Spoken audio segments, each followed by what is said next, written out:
All right, here we go. All right, and I'm not probably going to lecture too much today. We'll go ahead and try to get through most of the chapter, but not a whole lot to say, really. Okay, so momentum, as I said earlier in the year when we were discussing force, when we look at momentum and how do we come about momentum? If you take Newton's second law, okay, we take Newton's second law, force is equal to ma, and we start to do some derivation. Remember how we get acceleration. Remember that acceleration is what? That's an A. It's dv over dt, is it not? Okay? Remember how we found acceleration. So if we take Newton's second law and say F is equal to m, make m constant, dv dt, okay? And then we keep mass constant, and we just solve it as dt, d over dt, times mv, we come to this right here. Momentum, and that's a P, not a rho. P, lowercase p, is equal to mass times velocity, okay? So basically, we can derive momentum from Newton's second law. We can derive Newton's second law from momentum. Just turn right around and take the derivative of velocity. You get acceleration. You got Newton's second law. And that's really how Newton did it. Newton derived his laws from momentum, okay? And it is, boy, I almost forgot, there's that little vector arrow. It is a vector, of course, because why? We're dealing with forces, aren't we, and velocity. So momentum is a vector. It's a vector quantity, so direction matters again. Didn't matter with work. It's a scalar quantity, dot product doesn't matter as far as north, south, east, west. Here it matters again, okay? So please remember that. So it is a vector quantity. You need to remember that. It is a vector quantity. Okay? It's a vector quantity, very important. Magnitude and direction does matter, okay? Now, we can take Newton's second law, and I'm going to erase this if I can, or are y'all still writing? You got it? Write fast, okay? Abbreviate. All right, if you take Newton's second law and write it using momentum, taking the derivative of momentum with respect to time, we can write it that way. We can write it that way. When you have a net force acting on a particle, we can write it this way because look, what is momentum? All right, let's just go back. It's mass times velocity, isn't it? Well, what's the derivative of velocity with respect to time? It's acceleration. So we can write Newton's second law from a standpoint of force. Okay, so the sum of the forces is equal to the change in momentum with respect to time. All right. Well, all right. So that leads to what? Well, when we look at the changing force, okay, so let's look at this again now. So we got net force and the particles change in momentum. Change in momentum. All right, do you understand what I'm saying? Change in. Delta. We're going to see the Greek letter delta come in here. Then we can find an object's impulse. And so what is the impulse? The impulse, and you do need to remember this, the impulse of a force, in other words, is it an impulsive force? Meaning what? The force of the product is the product of the force in the time interval during which it acts, okay? So we call that impulse, and we abbreviate it or use the letter J. Why on God's earth we use J, I do not know. Why do we use P for momentum? I have no idea, okay? But we do.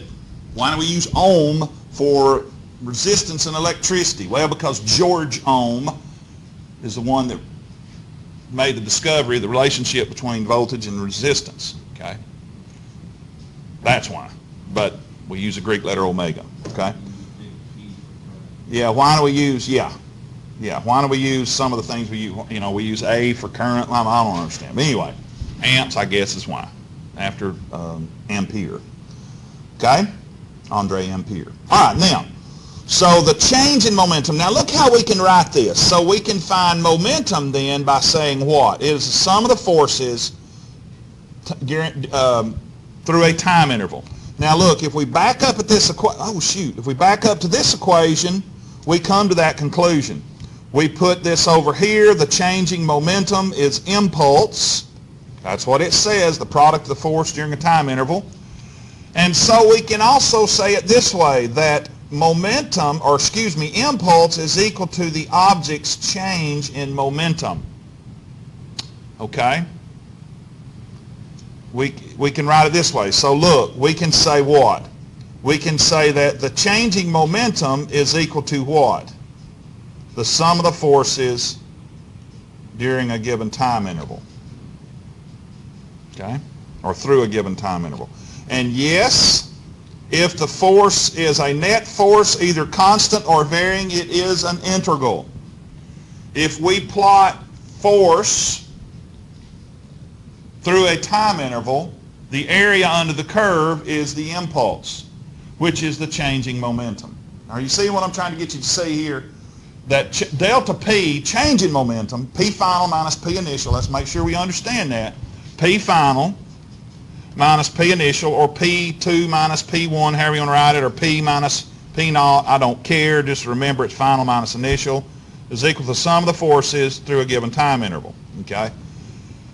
Don't forget that delta is change in. Don't forget that. Okay? So if it's a varying, it can be constant, but typically we use integrations when the force is varying. We don't have to. We can use it. We can do an integration with a constant force. You just get a flat line.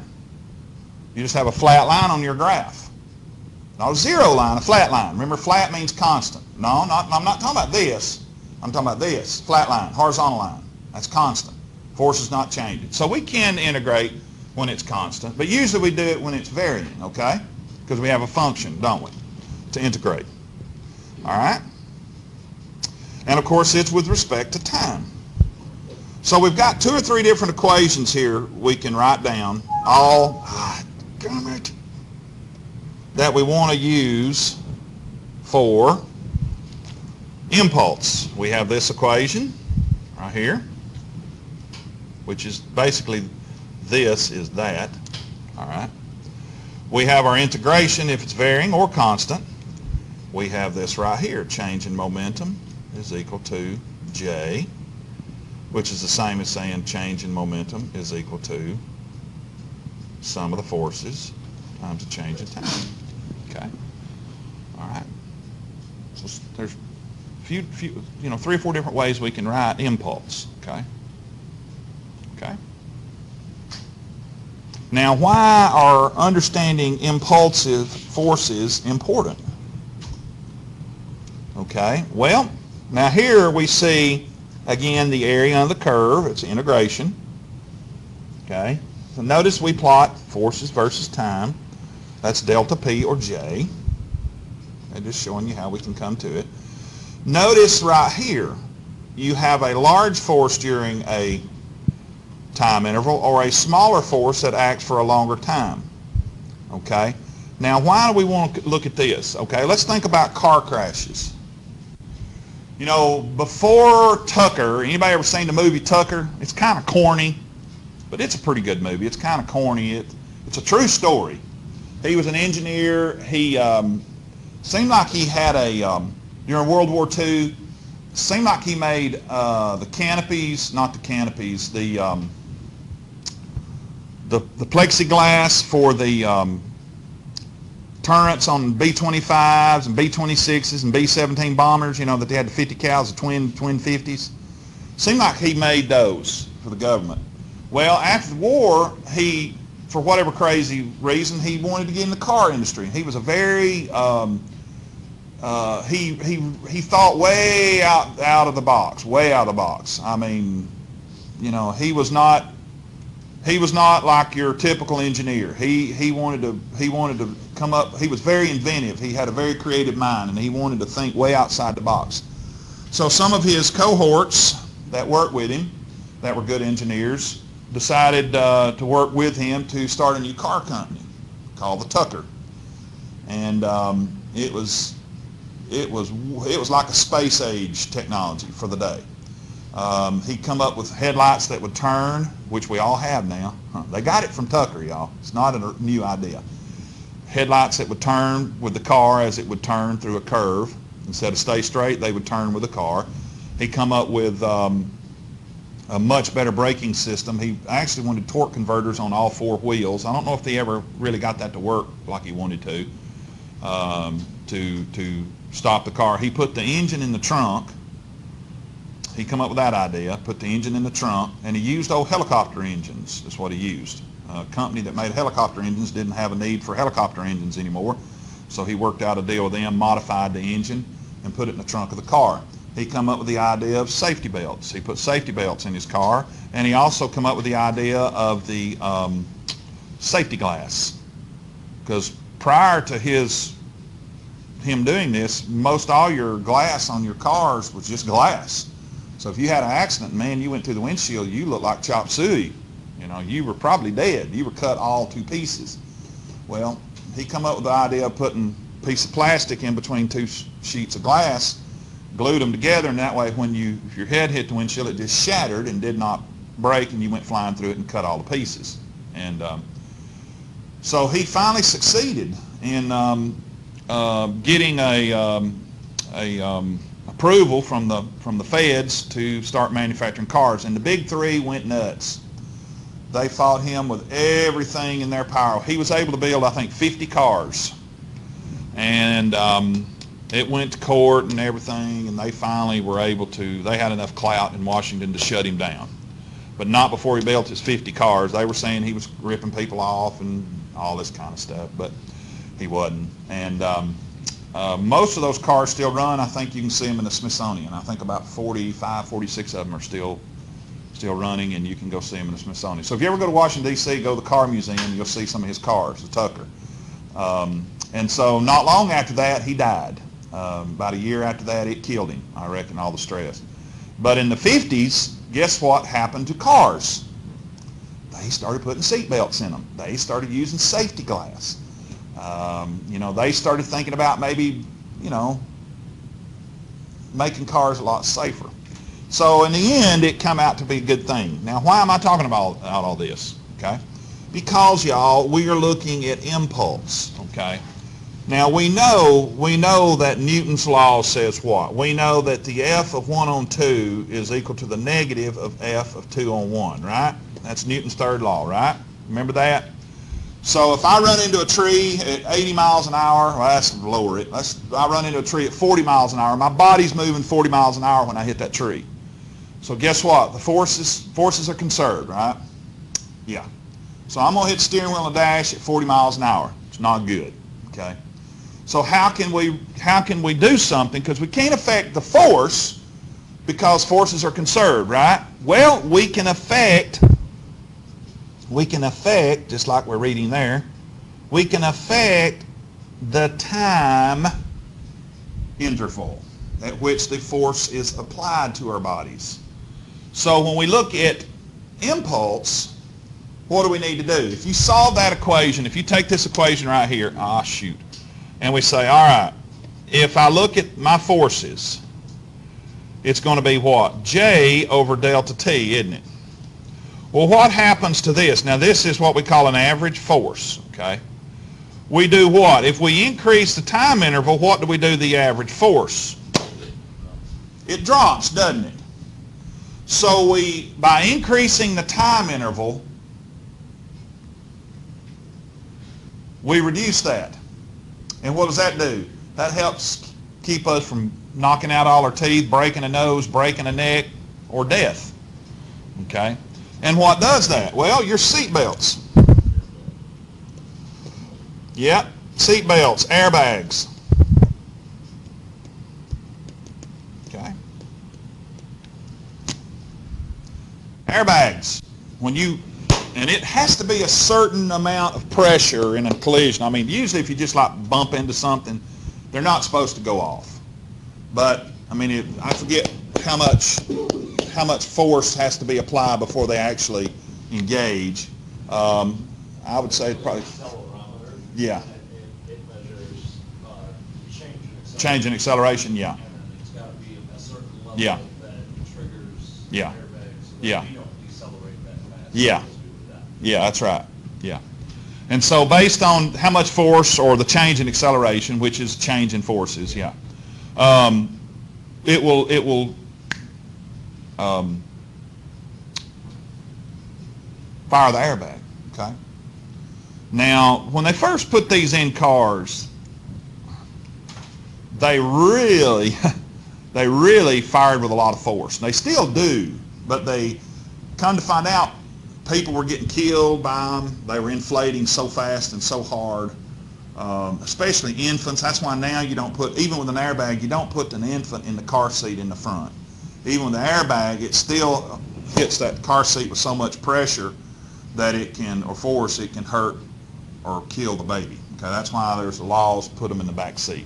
Okay, but they still use explosive charges. There's an explosive charge built into that airbag, and they use, I think, nitrogen, probably just air, nitrogen. Hydrazine, Yeah. nitrogen tetroxide. Yeah.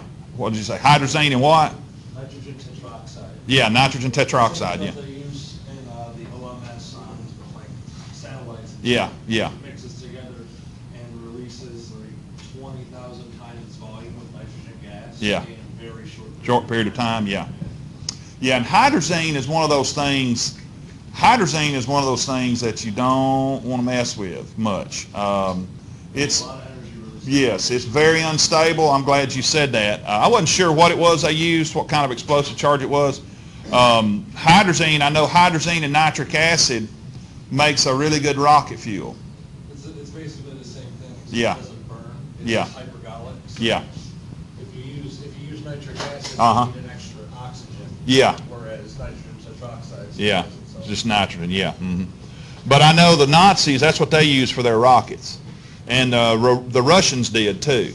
And the Russians still use, or I don't know if they still, I know for a long, long time, their nuclear subs, all their rockets on their nuclear subs were hydrazine, and it's actually what they call red fuming nitric acid.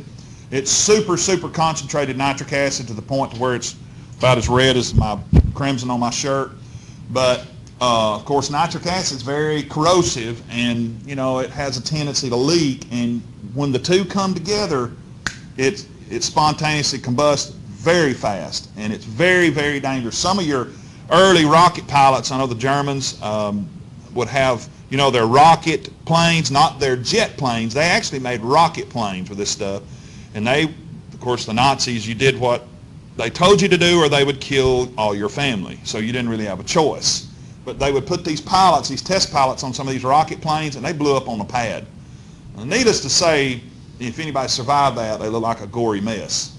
And there were a few, but they, you know, they looked like, you know, the creature from the Black Lagoon, if you've ever seen that movie or that series. Okay, so yeah, very volatile. I'm glad you mentioned that. All right.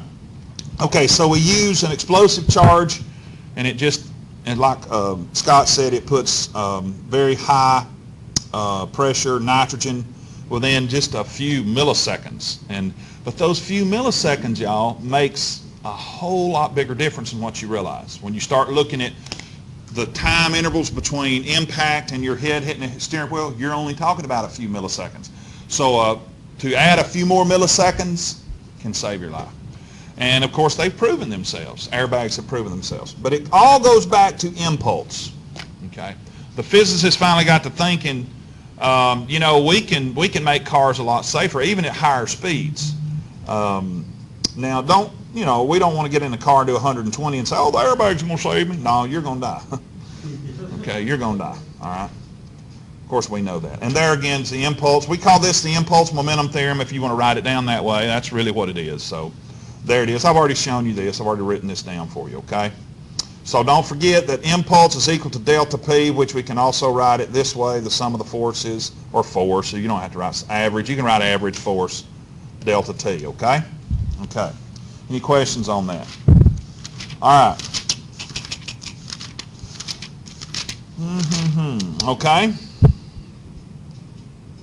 All right, here again it's talking about kinetic energy. Now, when we get into kinetic energy, one thing about momentum is always going to be conserved, okay? Always conserved. Now, here in just a little bit, we're going to look at two types of collisions. But you need to remember that momentum is going to be conserved, okay? All right. So here they tell the vector sum of the external forces on the system is 0. The total momentum of the system is constant, okay? So if you take the vector sum and it's 0, you got constant momentum. Well, we want to look at conserving of momentum. Well, guess what? Momentum will be conserved. And this is kind of a little bit of a hard concept for us to wrap our head around. I don't know why, but it is. You thinking in a collision, well, momentum is lost. No, momentum is not lost. If there's anything that's, and again, we use this term loosely. When I say lost, that doesn't mean it just disappears. But what's lost in a collision is kinetic energy. Okay. There is some loss in some collisions, but not all collisions. Okay? All right. So please remember, momentum is conserved. Now, notice here, they're just showing you how we take the vector sum. So if you got an object moving north and an object moving east, the vector sum, no duh, is going to be a 45-degree angle, right? Now that is provided that the value for this vector and the value for that vector is the same, right? So if I got an object moving 2 meters per second north and an object moving at 2 meters per second east, then my resultant should be a 45. But it won't be if there's different momentums. Okay? My angle will be different. Momentum's always conserved, though. Please do not forget that, okay? All right. Whoa. Okay. All right, so let's look at collisions real quick. We have elastic collisions, and yes, you need to write this down. Yes, I will ask you conceptual questions dealing with. Matter of fact, I've already put some in your, by the way, your quiz, this last problem quiz is open. And so I put in several questions, conceptual, dealing with collisions. I say several, 3 or 4, 5, something like that, all right? Because you've got to get this concept, all right? So what do we mean by an elastic collision, all right? An elastic collision. Please remember this, that the total kinetic energy is the same before and after the collision. So what do we say? Energy is conserved.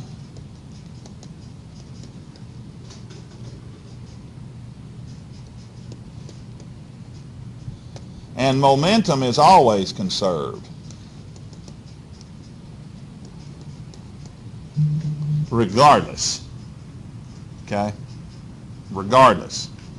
So those are two attributes, characteristics, if you want to say, of an elastic collision. So in other words, what happens? A and B collide into each other, they're going to do what? A and B bounce, don't they? They don't stick, they bounce. Think about shooting pool. That's pretty close to a pretty good example of an elastic collision. Because what happens when you hit the cue ball? Why is all of the momentum transfer to the second ball to the first ball? Well, it all depends on how you hit it. Okay? If you put top English on it, it should going off. All right. It should continue on. If you hit right in the center of the ball, okay, then basically what you've done is you've not put any velocity on the ball. You've given the ball energy, but you've not given it any spin. And so if you hit it dead center, what's it going to do when it hits that ball?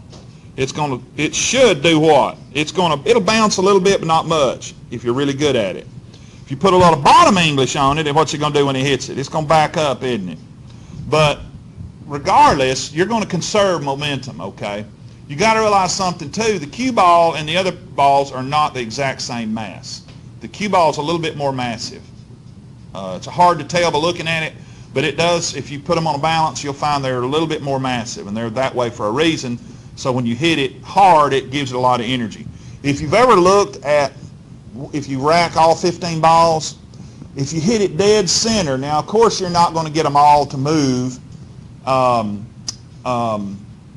at the same, they're not, because they're going to, once you hit them, they're going to move and then they're going to collide into other balls. But if you could hit them to where they didn't do that, they should all have about 1/15 the velocity of the cue ball, if you think about it. Does that make sense? Because all their masses are the same. You got 15. You hit it, the cue ball, the velocity of the cue ball is split 15 times. Okay? And that's the best. Again, this is a perfect scenario. We know it doesn't happen that way. But that's the premise of conservation of momentum. Okay? All right. But as far as getting that ball to do what you want to do, again, you're adding more spin to it.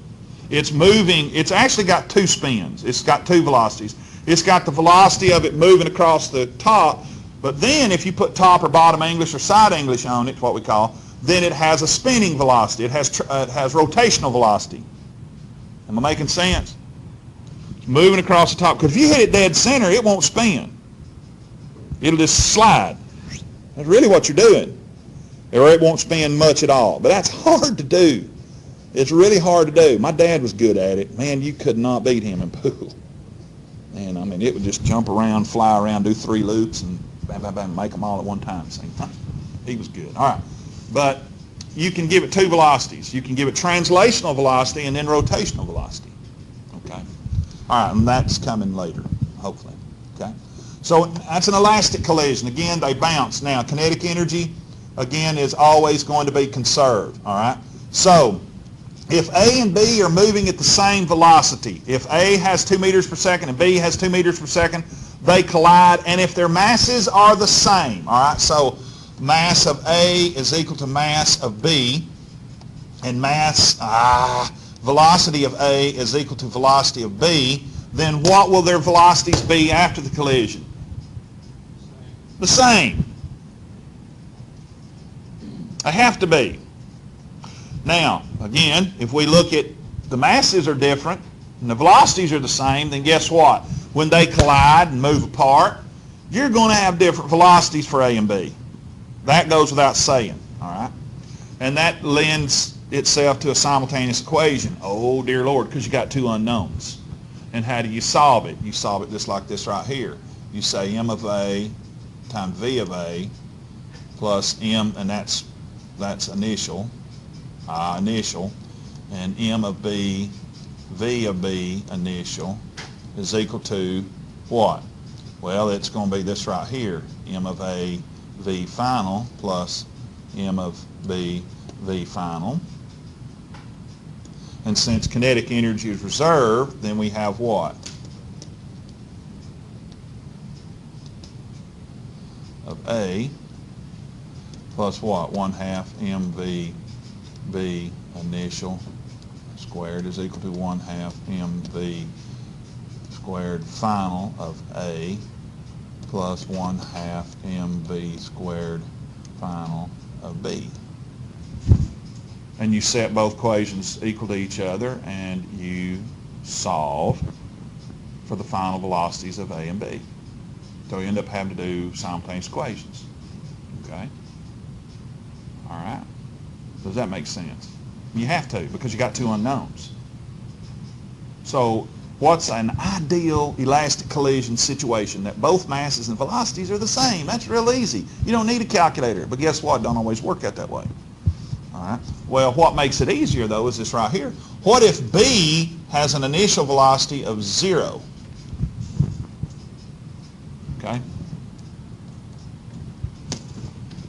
And they both have the same mass, and A hits B sitting still with a velocity of 2 meters per second. What will be the final velocity of B? Whatever A was initially. Absolutely. All right. So now, again, that's an elastic collision. And you say, how is it elastic? Because they bounce apart. They don't stick together. B bounces off A, and what does A do? Does it stop? If B is 0 and A is 2, then they collide. What happens to A's velocity? Should go to 0. And B becomes 2. All right? We're going to look at this here in a minute. I'm going to pull up a FET. Okay?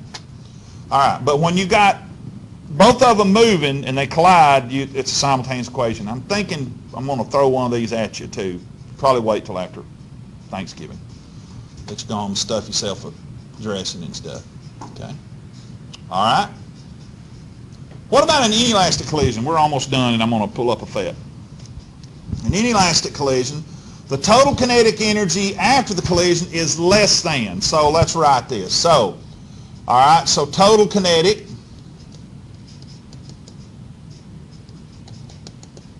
energy is less after the collision, all right? All right. However, momentum is conserved.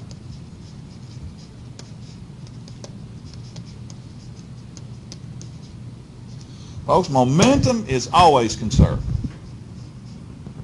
All right? You cannot do away with it. How? You say, well, how does energy not conserved? Okay. Because this is what we call collisions. Please remember it this way. Collisions that stick together.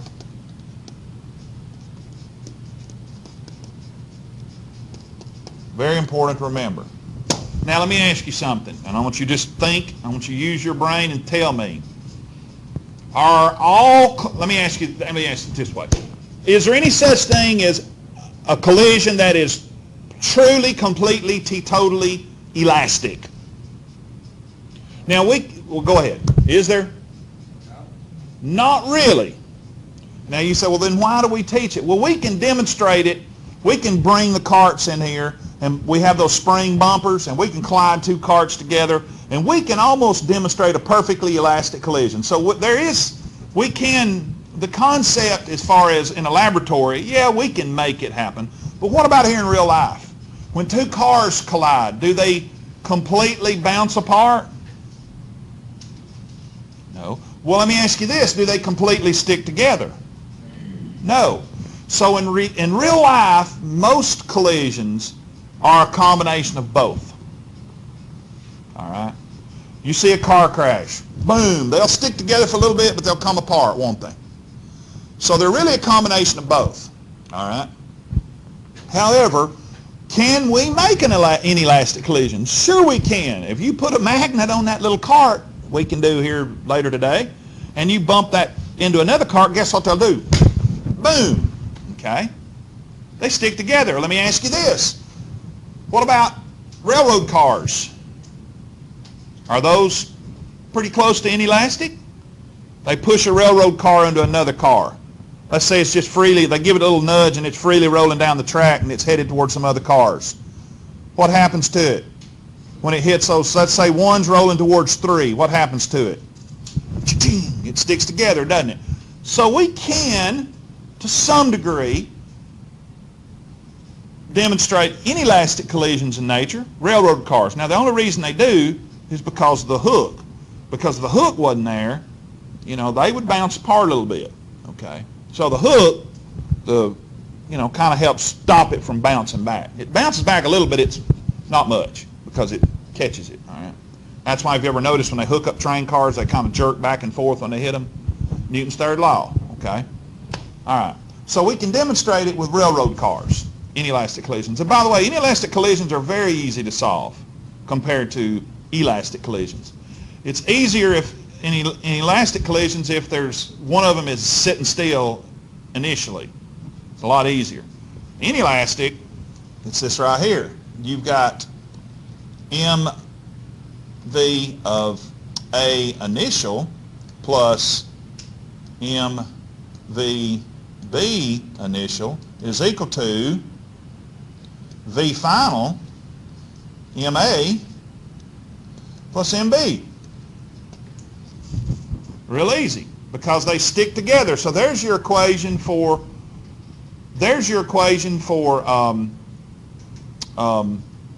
inelastic. This is the inelastic equation right here, inelastic. And where do I get that from? Well, come on, y'all. Momentum is conserved. So P, wrote it backwards. P initial is equal to what? P final. Okay? And that's, of course, of the system. That's where that comes from. All right? That's an easy equation. Solve for the final velocity of the two that are stuck together. Boom, there it is. Real easy. Or if you know the final velocity and you're trying to find the initial velocity of A or B, okay, there you go. Solve for VI, VAI, or VBI. You can do that. It's just algebra. Okay? All right. Oh, we hate algebra, don't we? We'd rather subtract or add, integrate or derive, or than do algebra, right? Okay. All right? Okay. And of course, like I said, the energy is less because they stick together. If you've ever thought about, total kinetic energy, is less, okay? If you've ever thought about why does the car crumple like it does? Okay, well, that's the energy, right? That's your energy loss. It has to be. What do you think? Go ahead, yeah. Some of the energy of the system goes in the couple of... That's exactly right. It has to. It has to. I mean, that's just common sense if you think about it. All right. Now, if you could make the steel really, really strong, of course, eventually you reach a point where it's going to bend no matter, going real fast. My dad said he'll never forget a car wreck he saw, head-on collision. He said, it was head-on collision. A 35 Ford, I think, ran head-on right out here in front of, where the old car dealership is with all the nice cars, the 57s and all those in it. That's my relatives own that, by the way. Anyway, he said it happened right there, and he said a 35 Ford, I think, ran into like a 47 Plymouth or something like that, and he said that 35 Ford was way up in the motor, where the motor, about halfway up on the motor of that old Plymouth, and he said that Ford wasn't even hardly bent. He said it didn't even hardly hurt it. So they really used to put the metal in them, and it's gone down since. It's gone down a lot since. Now I've had guys that repair cars tell me that when they paint them, they have to put it on the car because if they put it on a bench and try to spray it, the metal's so thin it'll blow off. The spray gun pressure will blow it off the bench, so they just put it on the car, tape everything up, and paint it if it's a fender, because the metal's so flimsy. So they don't make them like it anymore. Well, isn't that because with the steel it transfers the force? Yes, that has a lot to do. It won't give. That's what you're saying, yeah. And you don't want that, really. You think, well, I don't want my car dented. Well, my God, I don't want to die either. I'd rather dent the cars die. So, yeah, you're right. The transfer of force, since you have a lot less energy loss due to the crumple-resistant metal, yeah, that's exactly right. Yeah, yeah. But that energy goes into the crumpling of it, okay? So that's how you have that energy loss, okay? All right. Yeah, again, this is just going back and reinforcing what we've already said, okay?